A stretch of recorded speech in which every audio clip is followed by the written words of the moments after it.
दोस्तों, क्या आप खुद को एक भारतीय नागरिक मानते हैं? आपका जवाब शायद होगा हाँ, बिल्कुल, क्योंकि आपके पास आधार कार्ड है, पैन कार्ड है, वोटर आईडी है, राशन कार्ड है, ड्राइविंग लाइसेंस है और पासपोर्ट भी है। लेकिन आज जो बड़ी खबर विदेश मंत्रालय से सामने आई है, उसने करोड़ों लोगों की इस सोच को पूरी तरह बदल कर रख दिया है। सबसे हैरान करने वाली बात यह है कि इनमें से कोई भी दस्तावेज अपने आप में भारतीय नागरिकता का अंतिम और निर्णायक प्रमाण नहीं माना जाता। जी हाँ, आज विदेश मंत्रालय ने भी स्पष्ट किया है कि पासपोर्ट मुख्य रूप से केवल ट्रैवल करने का दस्तावेज है, नागरिकता का अंतिम प्रमाण नहीं। इस बयान के बाद पूरे देश में इस मुद्दे पर बड़ी बहस छिड़ गई है और लोग यह जानना चाहते हैं कि अगर पासपोर्ट भी अंतिम प्रमाण नहीं है तो आखिर भारतीय नागरिकता साबित किस दस्तावेज से होती है। देखिए, ये बात मैं अपनी तरफ से नहीं कह रहा हूं। देश का कानून और हमारे सुप्रीम कोर्ट कई बार साफ कर चुके हैं कि ये दस्तावेज आपकी पहचान साबित करते हैं, लेकिन इन्हें नागरिकता का अंतिम और निर्णायक प्रमाण नहीं माना जाता।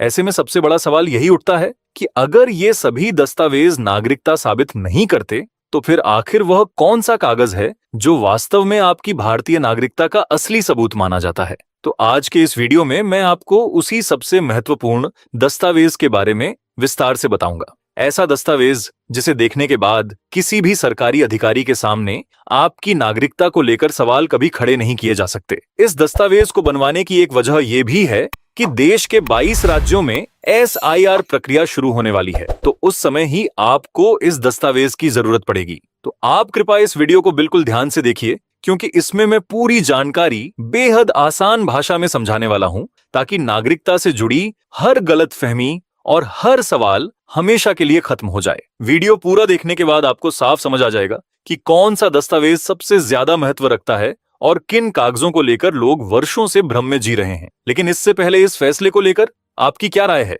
कमेंट्स में जरूर लिखें। मैं आपका हर एक कमेंट पढ़ता हूं और आपकी आवाज उठाने की कोशिश करता हूं। ठीक है, अब चलिए बिना समय गंवाए शुरुआत करते हैं। सबसे पहले यह समझना जरूरी है कि आखिर Aadhaar card, voter ID, driving licence, PAN card या पासपोर्ट को नागरिकता का अंतिम प्रमाण क्यों नहीं माना जाता। आखिर ऐसा क्या कारण है कि इतने सालों से करोड़ों लोग इन्हें ही नागरिकता का सबूत समझते रहे हैं। सोचिए, जब भी हमें किसी सरकारी दफ्तर, बैंक या किसी योजना का लाभ लेने के लिए अपनी पहचान दिखानी होती है, तो हम तुरंत अपनी जेब से आधार कार्ड निकालकर सामने रख देते हैं। इन पर भारत सरकार का नाम होता है, हमारी फोटो होती है, हमारा नाम, पिता का नाम और पता लिखा होता है। इसलिए स्वाभाविक रूप से हमें लगता है कि यही हमारी नागरिकता साबित करने के लिए काफी है। लेकिन कानून की दुनिया सिर्फ दिखने वाली चीजों पर नहीं चलती। हर दस्तावेज का अपना अलग कानूनी उद्देश्य होता है। आम लोगों की सबसे बड़ी भूल यही है कि वे पहचान और नागरिकता को एक ही चीज मान लेते हैं, जबकि कानून में दोनों का मतलब पूरी तरह अलग है।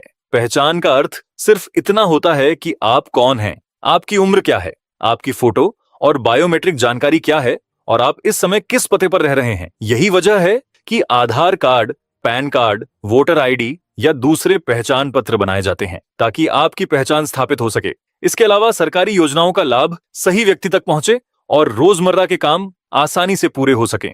अगर हम सिर्फ आधार कार्ड की बात करें तो खुद UIDAI और सुप्रीम कोर्ट कई मौकों पर स्पष्ट कर चुके हैं कि आधार केवल पहचान का दस्तावेज है। इससे सिर्फ यह साबित होता है कि कोई व्यक्ति भारत में किसी स्थान पर रह रहा है और उसकी बायोमेट्रिक पहचान क्या है। लेकिन केवल आधार कार्ड के आधार पर किसी व्यक्ति की भारतीय नागरिकता तय नहीं की जा सकती। यही कारण है कि यदि कोई विदेशी नागरिक भी कानूनी रूप से भारत में रह रहा हो तो वह अपनी पहचान और कई जरूरी सेवाओं के लिए आधार कार्ड जैसे दस्तावेज बनवा सकता है।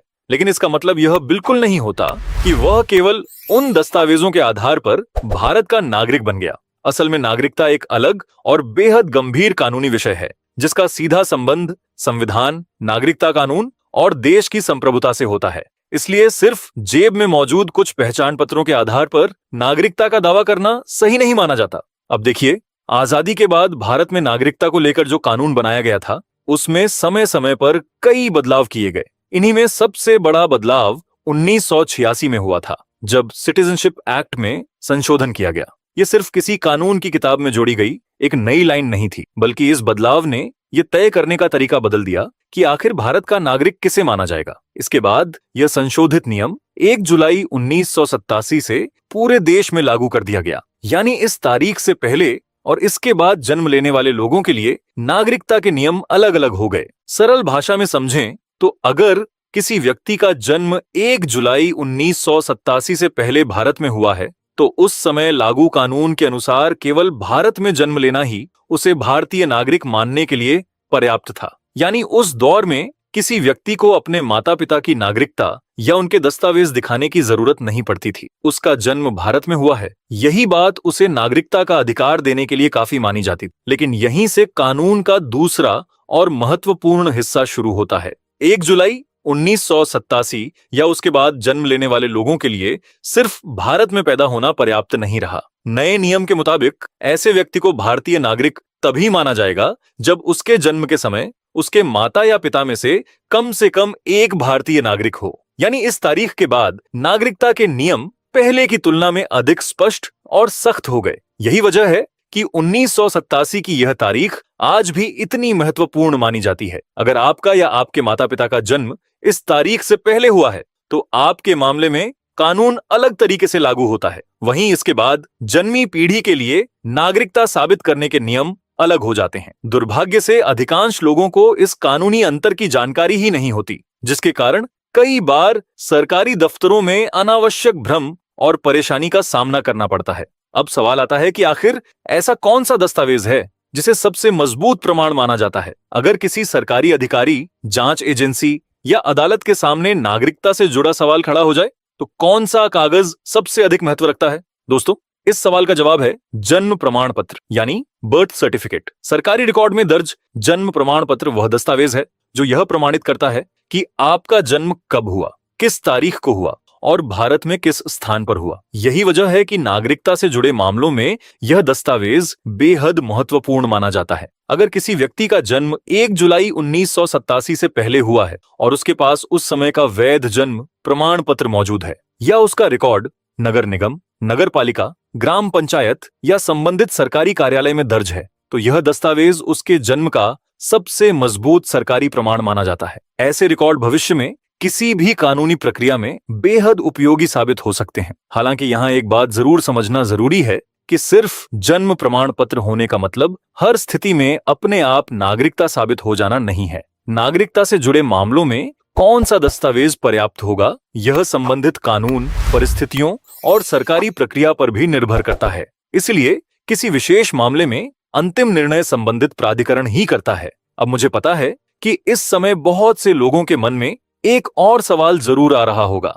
खासकर गांवों और पुराने समय में जन्मे लोगों के परिवारों में, क्योंकि उस दौर में न तो डिजिटल रिकॉर्ड हुआ करते थे और न ही हर बच्चे का जन्म तुरंत सरकारी रिकॉर्ड में दर्ज कराया जाता था। ज्यादातर बच्चों का जन्म घर पर ही होता था और जन्म प्रमाण पत्र बनवाने के प्रति लोगों में उतनी जागरूकता भी नहीं थी। तो अगर आपके पास पुराना जन्म प्रमाण पत्र नहीं है तो सबसे पहले घबराने की बिल्कुल भी जरूरत नहीं है। कानून का उद्देश्य किसी वास्तविक नागरिक को परेशान करना नहीं, बल्कि व्यवस्था को सही तरीके से बनाए रखना है। कई ऐसे कानूनी विकल्प मौजूद हैं जिनकी मदद से आवश्यक रिकॉर्ड तैयार किए जा सकते हैं या पुराने रिकॉर्ड का सत्यापन कराया जा सकता है। इसलिए डरने के बजाय सही जानकारी और सही प्रक्रिया अपनाना सबसे जरूरी है। अगर पुराने समय का जन्म प्रमाण पत्र उपलब्ध नहीं है तो आपके पास मौजूद दूसरे पुराने सरकारी रिकॉर्ड भी काफी मददगार साबित हो सकते हैं। इसके लिए अपने घर में रखे पुराने दस्तावेजों को ध्यान से देखिए। कई बार ऐसे कागज वर्षों से संभाल कर रखे होते हैं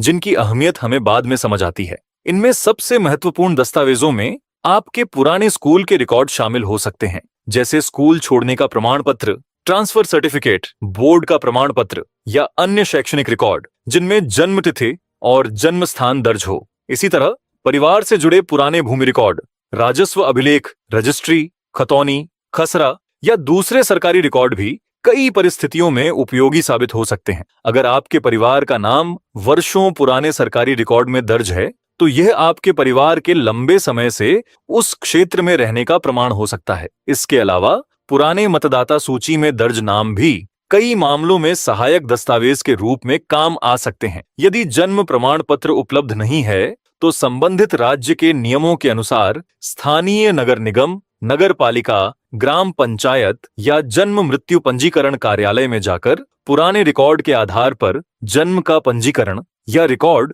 सुधार की प्रक्रिया के बारे में जानकारी ली जा सकती है। कई राज्यों में निर्धारित प्रक्रिया पूरी करके विलंबित पंजीकरण या रिकॉर्ड सुधार की सुविधा भी उपलब्ध होती है। इसलिए सही सरकारी प्रक्रिया अपनाना सबसे सुरक्षित रास्ता है। अगर आपको यह जानकारी उपयोगी लगी हो तो इसे अपने परिवार, रिश्तेदारों और दोस्तों के साथ जरूर साझा करें, ताकि ज्यादा से ज्यादा लोग सही जानकारी तक पहुंच सकें और किसी भी तरह की अफवाह या गलतफहमी का शिकार न बने। वीडियो पसंद आया हो तो इसे लाइक जरूर करें, चैनल को सब्सक्राइब करें और बेल आइकन दबाना न भूलें, ताकि ऐसी ही तथ्यात्मक और उपयोगी जानकारियां आपको सबसे पहले मिलती रहे। धन्यवाद।